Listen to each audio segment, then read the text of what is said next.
Bakit may text sa'yo ang asawa ko na I miss you? At yung asawa niya at ang kinakasama ko ay iisa. Fast forward to 2010. Doon ko nakilala ang nagpatibok ng puso ko. At etong lalaking to, ang nakauna sa akin. Lumipas pa ang mga araw at buwan, nahulog na ng tuluyan ang loob ko sa kanya. Hanggang sa nagsama kami sa iisang bahay. Kinausap niya ang parents ko na 10 taon na raw siyang hiwalay.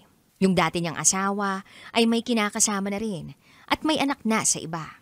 Then July 29, 2012, nakaramdam ako ng kakaiba sa katawan ko. Parang hindi normal. Kinabukasan nagpa-check up ako. Nag-test ako. Pregnancy test. Buntis nga. Oh no! Then maya-maya pa, nakatanggap ako ng text. Then sabi, sino ka? Bakit may text sa'yo ang asawa ko na I miss you? Gumamit ako ng ibang number para mag-reply. Tinanong ko, sinong asawa? Nung nag-reply siya, ay ibinigay niya yung number ng asawa niya. At yung asawa niya at ang kinakasama ko ay iisa.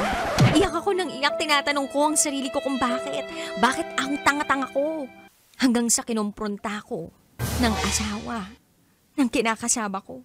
Tawag siya sa akin para sabihin sa akin na manahimik daw ako. Napokpok lang ako.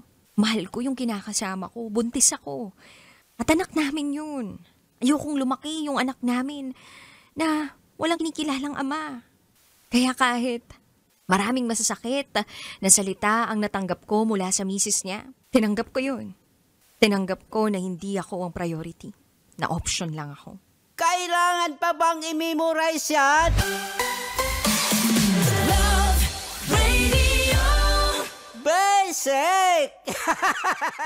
Wow! Enjoy na enjoy sa mga videos namin. Nako, Marami pa niyan dito, kabisyo. Kaya para mas feel good ka, I-like mo na ang video na to. At mag-subscribe na sa aming YouTube channel! Don't forget to click the notification bell Para lagi kang updated sa amin.